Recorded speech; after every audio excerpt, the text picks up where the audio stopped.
Welcome to Conversations. My name is Jason Plotkin. I am the program director at Congregation Emanu, and every Wednesday at 12 p.m. we sit down with a member of the congregation, the community, or perhaps even from the sports world to discuss the current state of affairs. One of the things that our listeners have told us is that they appreciate being exposed to nonprofit organizations, whether it be for the first time or perhaps even learning more about an organization they're already aware of doing great things in our community. This week, I'm excited to welcome a partner of our congregation since 2017, Barbara Bronstein, the executive director and founder of Second Servings. Barbara, welcome to our show. How are you today? Just great, Jason. Thank you for inviting me. I'm looking forward to our conversation today. Well, I appreciate that. So let's dive right in. For those unfamiliar with Second Servings, Barbara, if we're 30,000 feet in the sky, can you give us an explanation of what Second Servings is, what its mission is, and if there's any similar organizations nationally? Well, Second Servings is Houston's only prepared and perishable food rescue organization. We pick up unserved and unsold food from food businesses and deliver it directly to over 90 different charity sites. We deliver to soup kitchens, to homeless shelters, to day centers, to low-income housing, and many other types of organizations. We have over 250 food donors, Emanu being one of those, and we are delivering food for free to those charity sites in refrigerated vans.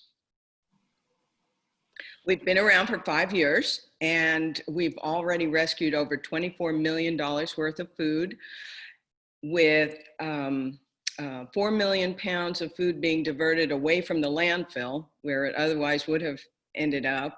And that in itself is keeping our environment cleaner. So everyone benefits from that because there's not the emissions of potent methane at that landfill. So everyone has a piece of Second Servings bounty, so to speak. So I think to understand more about Second Servings, we have to dive into its formation. You are the founder of the organization, right? So what was your interest? What were the driving factors in starting this organization? Well, I hated seeing good food go to waste at banquets when there were last-minute no-shows. So I inquired to the food bank if they would pick up the food, and I found out, much to my disappointment, that they don't handle cooked food. So my nature is not to take no for an answer. So I researched deeply to see if there was someone in Houston or if it was even legal to do that. And what I found was that it is called food rescue or food recovery, and that it is happening all over the country, from large cities down to small cities, and even globally in Israel, as far as Thailand. And each organization is doing it a little differently, but being late in the game, I got to choose best practices for Houston, such as refrigerated vans because of our climate being so warm, and paying my drivers because reliability is key in this in the food rescue world. So that's how I got started. That's why I got started. But what I found in researching food rescue was actually Houston is one of the worst cities in terms of food insecurity. 23% of Houston's children are food insecure. 16% of Houstonians in general are food insecure.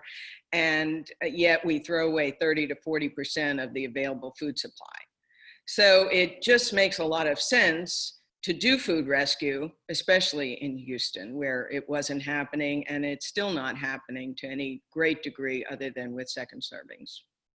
So you talked about you were at a banquet, you had the situation, and you were aware that the food was being not used. What were some of the steps you had to create with those hotels, with the synagogues like Emanu, other agencies in the community that have become regular contributors to your organization? Well, I had to reach out to a vast network of contacts. Fortunately, the Jewish Herald Voice and the Houston Chronicle gave us some publicity. And so we were able to have people actually contact us, but reaching the right people at the right places, such as the chefs at the Hilton Americas or the chef at Hess Corporation. Those were keys to landing those businesses as food donors. A lot of them are Jewish owned or Jewish operated businesses, such as Snap Kitchen and Antone's Commissary at the time. They were both on board right away and have been great donors ever since. So And we're very grateful. on the flip side, the recipients, I mean, if this was a new kind of mode of donating food, if you will, so what was it like to get those organizations on board? What are the steps perhaps that they had to do, or how did you expand your network to grow to so many different, a vast variety, if you will, of organizations that can benefit in this community? And that was the challenge, to build our food donor network in conjunction with our recipient network, because if we didn't do it carefully and balance the two, we'd have a lot of food and no place to bring it, or we'd have a lot of people expecting food and no food. So that we've done gradually, it's been relatively easy because there are so many charities that need food and need good food, produce, dairy, meat, the products that are expensive that they don't usually have access to, but there was plenty in the marketplace to pick up. So that's what we have focused on. We like to get to know our charities. We reached out to some ourselves that were serving large groups of people, such as the soup kitchens, and then others have approached us to become part of our program. So, and in getting to know the charities, we get to know what they most value, what they need, what they prefer, such as some of the time we get yogurt. Well, we know some of the men's places don't really prefer yogurt, but we know lots of the ladies' places love yogurt. And the places that handle children, when we get kid-oriented products, we try and steer it to the kid homeless shelters and other charities that are serving children. But there is some fabulous nonprofit work being done in the community. Who would have known that there was a nonprofit doing work with low-income people who needed stroke recovery services? We have one that we work with on a day program, and it's a fabulous opportunity for people who need help, and yet who knew that they existed? So it's been terrific and very gratifying to see the work that's being done and the appreciation of the charities when they receive our food. I did have to convince one administrator, a nun who runs one of the soup kitchens. She was convinced that she was going to get an invoice for the food. And I said, no, we deliver it for free. And she was so skeptical, and we delivered a full truckload of Trader Joe's surplus food, and she was so excited, and she still was thinking she's going to get an invoice. And finally we convinced her that this was for free. Now, that was a really nice story, and you've kind of alluded to some of the kinds of organizations that you deal with on a recurring basis. What are, as we start turning our gears a bit towards the pandemic, what are some of the challenges, or maybe perhaps positive impact stories, if you will, during these last 4 months that you'd like to share that really resonated with you or perhaps your staff? I was excited to hear that one of our charities that we had been working with for a couple of years, Open Door Mission, was in a position with the savings in their food budget. They were able to replace their very old air conditioning system. And living in Houston, you know how expensive and how necessary air conditioning, reliable air conditioning is. Well, this is a shelter for men in recovery, formerly homeless, that has been around for over 65 years. And one of the neat things was when I was on one of the rescues early on, and at the Hilton Americas, I was holding the bag, and this worker, John, was filling it with sandwiches. And he said casually, "Do you ever go to Open Door Mission?" And I said, "Oh, yes, we love Open Door Mission." He said, "Because I used to live there." And that's great to hear.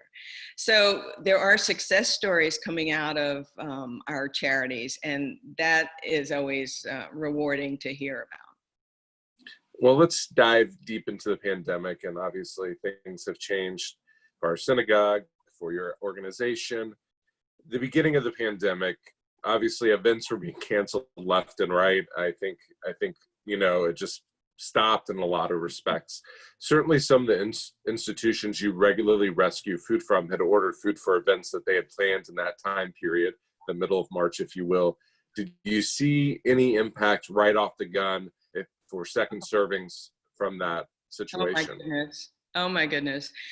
We did triple the volume that we ordinarily do. And in the first 6 months of 2020, we will have rescued as much food as we rescued in all of 2019. Wow. So it was unbelievable, because we were expecting schools to go on spring break and we were ready for a busy day, but they closed a day early, as did the Houston Rodeo and business cafeterias and catering events and you name it. Sports events, we go to this Minute Maid Park regularly during the baseball season and throughout the year. It was just unbelievable. And we had access to 24,000 apples and pears that were supposed to go to school programs. We had 240 gigantic, almost the size of me, bags of popcorn at the rodeo, and about 1,000 gigantic baking potatoes that were already foil wrapped and ready to go on the grills at the rodeo. You name it. It was unbelievable. And we had to get creative. So what we did was we accessed some idle assets from different businesses, such as an idled party tent rental company, which didn't have any events going on, but had big trucks. So they went and picked up some of the rodeo food for us, and some of the apples and pears, the things that could withstand non-refrigerated trucks. And we also called on Precinct 2, which had an idle truck that they ordinarily run for their Parks and Recreations program. And it was sitting empty. So they made some pickups for us. And their pickups went to community centers where they were doing pop-up food distributions in places that we don't ordinarily get to, especially serving seniors and families. So it extended our reach beyond our current geography. It was absolutely incredible, the quality of the food that we were getting. And, most people, when they hear about second servings, immediately think of restaurants, because that's what they're closest to. And in actuality, in 2019, restaurants accounted for less than 1% of our business, because if you think about it, they're cooking to order and they don't have a lot of waste. And if they did, they'd probably be out of business. But in 2020, when the pandemic hit, we were getting calls from restaurants, because restaurants did know about us for the most part, because we would do rescues at these charitable events where there were chefs and restaurants represented, and we would rescue the food after the event. But a lot of restaurants called and said they have all of this fabulous food and nowhere to send it. So we picked that up. And some of the challenges we faced were that some of our charities were closed. because they were day programs or even soup kitchens, and most of their volunteers were older people who needed to isolate. And so it was quite a challenge. We had a few of our drivers have to step back for immune issues and or age, and so we had a scramble. And we have such a great crew of drivers that the ones who didn't have to step back stepped up to take extra hours. And we did hire one additional part-time driver who was furloughed from his job. So we got through it. We got through the bulk of it. But you know, if Houston closes down again, we'll continually get calls like that. And from time to time, we get calls with a caterer who's doing contract work who has surplus. So, you know, it keeps going. We get a lot of distributors coming in. We have picked up some new food donors. We now call on 2 Whole Food stores and 2 Kroger stores, as well as longstanding Trader Joe's. So we're broadening our network and starting to add charities. It just a huge disruption in the food supply for everyone. So you talked about new drivers stepping up for drivers who couldn't work. I'm sure you had plenty of volunteers who are looking and itching to do something, especially as we're kind of isolated, and you know, the desire to get out and about. I mean, is there any other things? I mean, I kind of love all the stats you're reeling off about the different changes in logistics. You know, the restaurants became a bigger part of your operation because the cooking to order situation completely changed for them. I mean, are there any other neat tidbits? I'm a logistics guy, as I always bring up. I mean, I find this all fascinating. Well, the business cafeterias that we called on and were new to us, and they had a lot of food because they're preparing for an office of maybe 1,000 people, an office complex. So that was really productive for us. And what we enjoy is how appreciative they are to be able to donate their food. No one likes to throw away good food, especially now when people are struggling to keep afloat and there's so much need. So it's gratifying to us to be in a position where we can help. And it's always nice to hear someone say, oh, thank goodness I don't have to throw it away. And there are other benefits as well to businesses. Right now, they're not thinking about tax deductions, but there are tax deductions that for-profit companies take for their donations, as well as a boost in morale to the people who are there making the food every day and then having to shovel it into the trash when it doesn't leave the kitchen. So, you know, there are benefits beyond just psychic reward. There are tangible business benefits to donating. So one of the things that Second Servings has been in the headlines for is this Dinner on Us program, an effort to distribute meal boxes to those in need. You've actually extended your network beyond Houston to Galveston and other areas. How did this come about, and who are you seeing are the members of the community who are benefiting the most that might not have been people you were serving previously?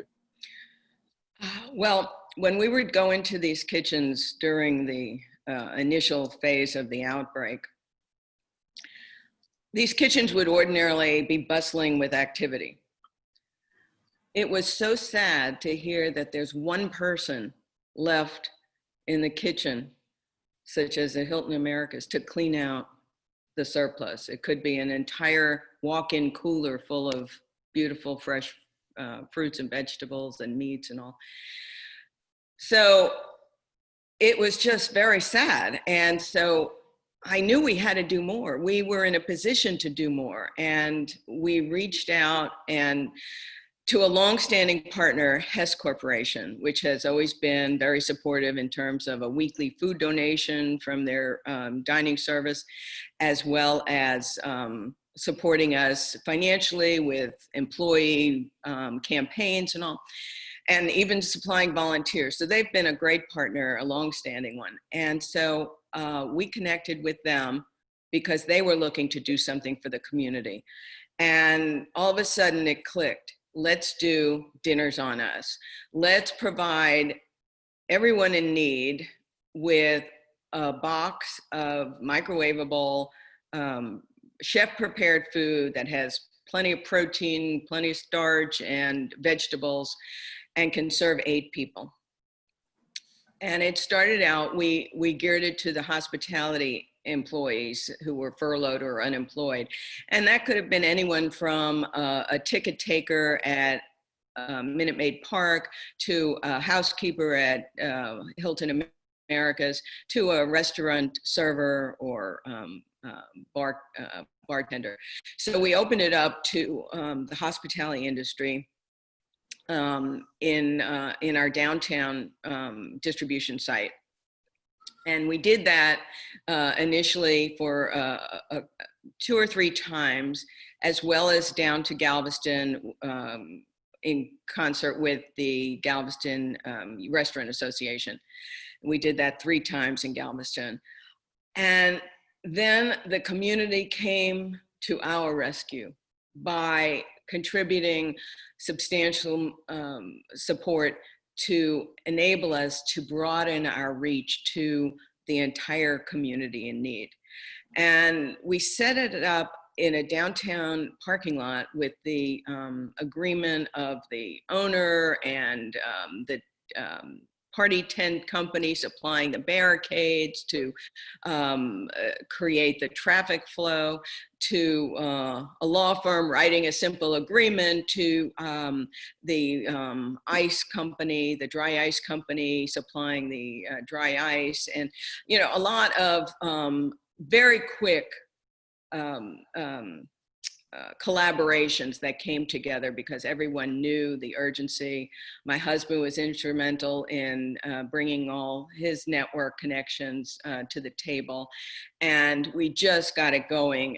And we were thrilled to be able to broaden our reach to the entire community. And all sorts of people came for 2 months, twice a week to the downtown location. We saw beautiful cars and we saw jalopies. We saw every color of the rainbow, people-wise. We just were so grateful to be in a position to be able to provide this food with our Hess partner. And for the first time, we were buying food from another longtime supporter, Cisco Corporation.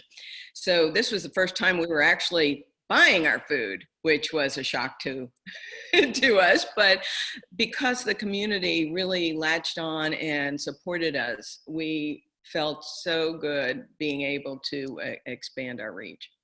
So these last few questions, I want to look forward. So in addition to COVID, we're in Houston, we're on the Gulf Coast. We know it's hurricane season. How does Second Servings usually prepare for hurricane season in a traditional year, knowing what its clientele is dealing with? Or is there something different that is being done this year in light of COVID on top of the hurricane season? Well, we were very active the day after Hurricane Harvey hit, and I'm grateful for that opportunity to help people and through our charity sites at that time. We continued to do the Dinners on Us program, and we're exploring some ways to adapt it for smaller households because right now it's family-sized oriented. And we continue to distribute them through partner sites dispersed throughout the city. For instance, this week we're doing one at a Sunnyside location. We did one in Acres Homes, and we'll continue throughout the city through partners and distributing the meals to families. But we're also experimenting with senior meals through the JCC's Meals on Wheels program. But hurricane season is upon us, and we have taken the proactive step of storing 20,000 meals at the frozen food warehouse known as Prefco, which has been donating their freezer space to us for this program, and we can't thank them enough. So we'll be ready if a disaster hits the Gulf Coast to supply those meals. We're excited about that, and if we get through hurricane season without the need, we will certainly distribute those meals to through our charities or partner sites. Got it. You know, every week there's one question that I think I just leave in my sheet of interview questions, if you will. I feel that we all want to ask, what's going to stick? Every organization, every industry, and more have made changes due to COVID. Is there anything that Second Servings has done or learned that from these experiences, if you will, that you weren't doing already, that you're going to likely continue going forward? We will continue to prepare food as long as we have a partner kitchen. Right now, Hess Corporation is generously donating the services of their chefs, their food service team. We expect to continue on a smaller scale because the need is so great. And as long as the financial support exists, we can continue to with that program. We hope that things start returning to normal, where we would get more prepared food from our traditional food sources. But, you know, if it doesn't happen anytime soon, we're okay with that, because we are expanding our network through especially grocery stores, which discard so much perfectly edible food when it comes to the date on the package, which is virtually meaningless. So we expect to continue to both expand our food donor network as well as our recipient network. We have charities on our waiting list that we hope to be able to bring on board as our food supply grows. So those things will stick with us. And then the final question, I always like giving our people that are watching a takeaway, a positive note to end on. If there's a person out there watching right now, how can they get involved in Second Servings or help your organization in pursuit of its mission? Maybe they're like me at a synagogue, and obviously we're a partner, but how would they get their organization involved with what you're doing? There are several ways, Jason. Certainly financial support is an obvious one, and we have a donation button on our website, and you can make a gift in memory of or in honor of an occasion or an individual. We also post on Facebook and Instagram, so if people are on the social media, if you could share our posts to your network so that more people know about us, that will produce more support, be it food donors, be it financial support, be it recipients. They can also sign up for our newsletter. It's a quarterly newsletter that provides what we're up to, news about what we're up to, but also food waste prevention tips, because 43% of food waste occurs in the household. And I'm not talking about banana peels. I'm talking about good food that you forget about in the refrigerator or it spoils too quickly. And I will leave your audience with a couple of tips that can preserve food longer in their households. One of my favorite ones is turning partially used jars of salsa or a container of sour cream or anything like that, turn it over in your refrigerator, because it creates a vacuum that prevents the bacteria from invading the container, and your food will last longer. And also bananas. If you have bananas at home, wrap the stems in plastic tightly, and it lets the bananas last longer by preventing the ethylene gas from ripening them. So those are for free.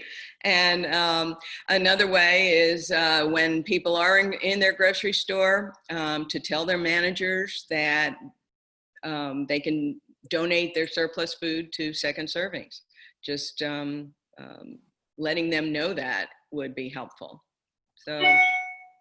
Well, Barbara, I want to thank you for coming on. As an organization that is a partner, I can attest to several things. One, Barbara is probably the quickest responder besides me that you will ever meet, and we're much appreciated for that. And two, as an organization that donates food, and of course our preferred caterer, Houston Catering Concepts, helps us box it up with Dolly in the kitchen.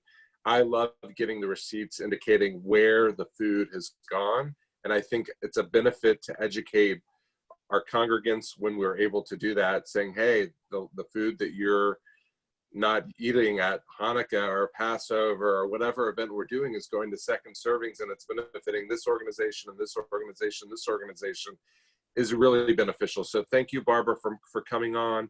I thank all of our listeners. David Tanner is behind the scenes. You can't see him. Sammy, the cat, made a few appearances. I apologize, but that's the reality of the situation. But next week, join us here again, of course, 12 p.m. Wednesday on the Polar Chapel streaming or the Congregation Emanu Facebook.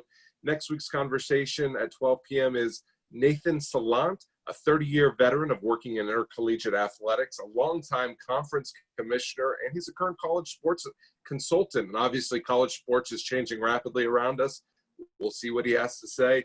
And then the following week, we'll have Marvin Pierre of an organization called 8 Million Stories, which helps young children get their education, become helpful employees in the workforce. It's an underexposed nonprofit that we look forward to learning about. Thanks again for joining us on Conversations. My name's Jason Plotkin, and thanks to Barbara Bronstein of Second Servings. Have a great day.